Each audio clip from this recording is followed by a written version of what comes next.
আমার অনলাইন স্কুলে সবাইকে স্বাগতম। আমরা এখন নবম দশম শ্রেণীর সাধারণ গণিতের 3.1 বীজগণিতিক রাশিমালা থেকে অনুশীলনীর 4 নম্বর অঙ্কটি করব। অঙ্কটি তোমরা স্ক্রিনে দেখতে পাচ্ছ। এখানে দেওয়া আছে a প্লাস b সমান 9m এবং ab সমান 18m স্কয়ার। তাহলে a মাইনাস b সমান কত, এটার মান আমাদের বের করতে হবে। তাহলে আমরা দেওয়া অংশটা প্রথমে তুলে নিলাম। এখন এই দুইটা মানের সাপেক্ষে আমরা a মাইনাস b এর মান বের করব। a মাইনাস b এর সরাসরি কোনো সূত্র নেই, এটা আমাদের সূত্র তৈরি করে নিতে হবে। আমরা জানি a মাইনাস b হোল স্কয়ারের সূত্র আছে এবং a মাইনাস b হোল স্কয়ারের সূত্রটাকে, যেহেতু আমাদের এখানে মাইনাস আছে কিন্তু দেওয়া আছে অংশটা কিন্তু প্লাসের মান দেওয়া আছে, a minus b whole square কিন্তু আমাদের মাইনাস থেকে কিন্তু প্লাস বানানোর একটা সূত্র আমাদের আছে, সেটা আমরা জানি। তাহলে সেই সূত্রটা এখানে আমরা ব্যবহার করব।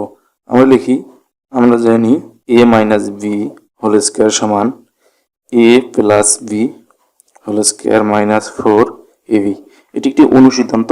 এই অনুসিদ্ধান্ত সূত্রটা আমরা ব্যবহার করি প্লাস থেকে যদি এটাকে মাইনাসে কনভার্ট করার প্রয়োজন হয়। তাহলে এখানে আমাদের যে মানটা চেয়েছে এটা মাইনাসে ছিল আর যে মানটা দেওয়া আছে সেটা প্লাসে ছিল, এই কারণে আমাদের কিন্তু এই সূত্রটা ব্যবহার করতে হলো। এখন আমরা এখানে যদি মান বসাই, a প্লাস b এর মান দেওয়া আছে 9m, এখানে স্কোয়ার ছিল, এই 9m এর উপরে হোল স্কোয়ার হবে, এখানে 4 ইন্টু ab এর মান দেওয়া আছে 18m স্কোয়ার।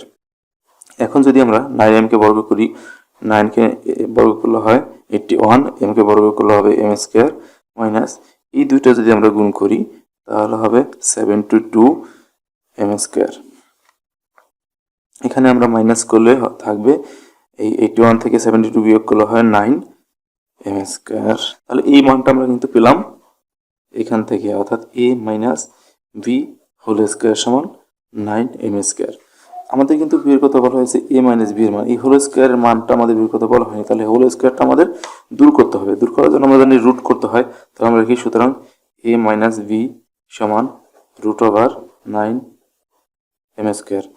রুট ওভারের আগে একটা প্লাস মাইনাস চিহ্ন দিতে হয়, আমরা জানি, কারণ আমরা এর আগের ভিডিওতে এটা বলেছি। আমরা কোনো একটা মাইনাসের মানকে বর্গ করলে যেই সংখ্যা পাই, প্লাসের মানকে বর্গ করলে সেই একই সংখ্যা পাই। এই কারণে যে কোনো সংখ্যারই বর্গমূল প্লাসের হতে পারে আবার মাইনাসেরও হতে পারে।